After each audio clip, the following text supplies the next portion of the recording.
Today, I'm making a list of things that I wish I did back then while I was pregnant. So, there are a lot of things that I didn't do back then because so many things really held me back. There was so much going on. I couldn't even live in the moment. Like, I was pregnant, but I wasn't pregnant. It was as if I was just carrying a baby, but I didn't feel myself going through pregnancy. I didn't see myself like walking through the moment of pregnancy or taking that journey. I was just carrying a baby, but I wasn't living myself to the fullest at that moment. Hey, lovelies, welcome back to my YouTube channel. Thank you for clicking here. Thank you for tuning in. If you're just seeing my face for the first time, my name is Sarah Okachuku and I make videos on motherhood, lifestyle, and relationship. Kindly do well to subscribe to my YouTube channel. Also leave a comment on how you feel about this video.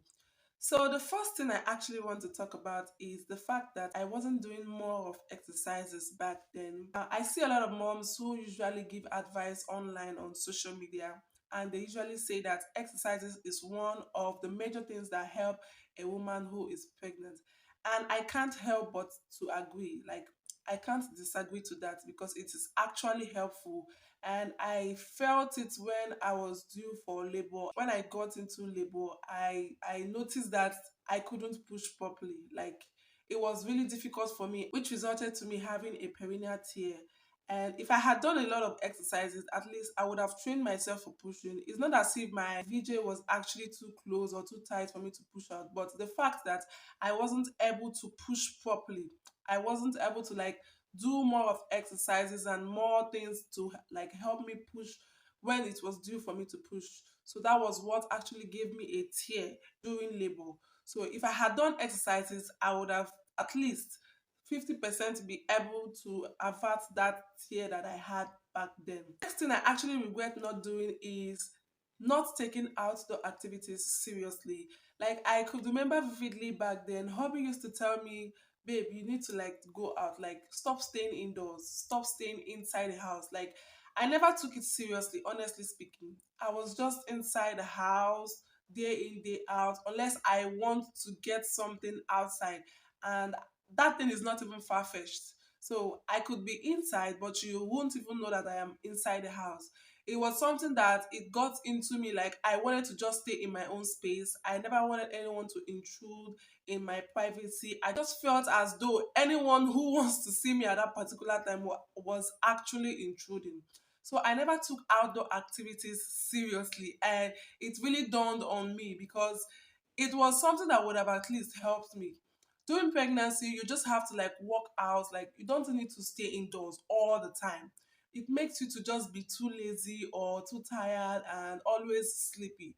When you go out, like maybe take a walk or just go to visit someone or just go out to have a conversation with people, it brightens your mood as a pregnant woman. Because as at then, I was going through so many emotions around me. So it was something I regretted not doing, and I am definitely not going to try it next time. The next thing I regretted not doing is the fact that I never took prenatal classes seriously.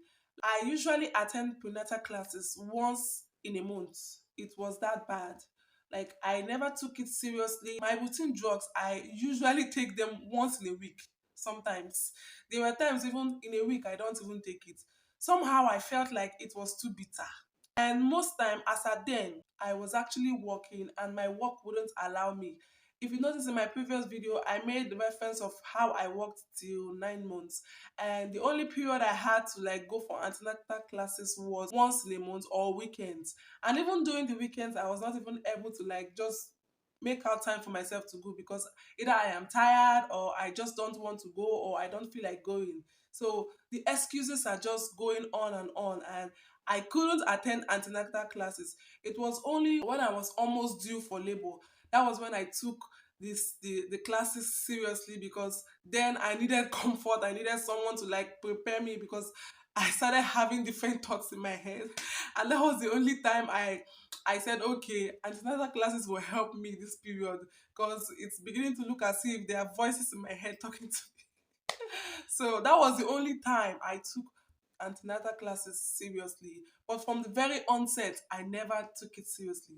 And I know I am definitely not going to try it because That is one of the ways you can actually bond with other moms. If you go for antenatal classes, you see your fellow moms who are pregnant and some persons who have also gone through this journey before. So you can also ask questions or communicate with them or tell them your fears. And by so doing, they themselves will tell you what you're doing wrong and what you're also not doing wrong. Antenatal classes is not just about the teaching and everything or the lecture that they give to you in the hall. It is also a means for you to bond with other moms. I really, really regret not doing that, honestly speaking. Hopefully, it's not going to repeat itself again. Next thing I regretted not doing back then was dieting. So back then, dieting was never really my thing. Like anything that I just feel like eating, I just take it in, and anything I just want to eat, I just eat it at that moment. I never took dieting seriously. I never put into consideration the health of my baby and even what the effect of what I'm eating will do to my body. At some point, I started having like little cramps and pains, like it's just felt as though I have an infection. So it was something I'm never going to try again. The next thing I am in regret of, like something I didn't do, I regret not doing back then, is that I never took self-care seriously. Like I could stay at home from morning till night. I had nowhere to go. Like I wasn't going anywhere. I wasn't doing anything. I was just at home without even bothering if my makeup was done, my hair was done. I never do any like any self-care routine that all moms were like doing, you know. If you come online, you'll be seeing moms who are doing self-care routine. I made my hair, I did some makeup, I made my nails and all that. I never did any of that. Like I never put that into consideration. I was just at home and I was so lazy. Couldn't even do anything. Honestly speaking, I could stay at home from morning till night without even getting up from that position where I was, unless I want to go and take my bath. That's the only thing. But I was so lazy about self care, so I definitely will try it when next I am pregnant. The next thing I am so regretful of not doing is the fact that I I never documented my pregnancy journey. Like it's so painful right now. Like thinking about it right now is just super painful to me. There are some precious moments where I will be having like baby kicks, like the different stages of when my belly had grown. I didn't document it. Stages like just my pregnancy journey. I don't even have any video concerning me when I was pregnant. I don't have any of that, and I feel so pained right now when I see moms, they post like their pregnancy journeys and what they how their body is doing them, or what they are going through in this particular week, or how their belly has grown so far in pregnancy. And I just can't help to like think like these are just so precious, like they're precious moments that you can behold. And when I think of myself, I don't even have any video of my pregnancy journey, and it's just so painful. I regret not doing all of these things, honestly, and I definitely would not repeat it again. Like, if I get pregnant again, I am going to like live in the moment. I am definitely going to like explore. Like, I'll do so many things. I'll do a whole bunch of things while I am pregnant. I'm going to document it. I'm going to like take care of myself. I'm going to take care of my eating habits because I eat a lot. Like I eat anything and everything. So I think that's actually followed me down to pregnancy. Well, it has happened, and this is just where I find myself now. So if you're a mom who is pregnant, make sure you document some of these things. Thank you guys for actually listening to me. Thank you for clicking on this video. I'll see you in my next video, guys. Don't forget to comment. Don't forget to leave a comment, most especially. Also, subscribe to my YouTube channel. Subscribe. It doesn't take anything from you. You don't have to pay for it. It's actually free. It's actually free of charge. So please subscribe to my YouTube channel. Thank you guys. Thank you so much for watching. See you in my next video. Bye bye.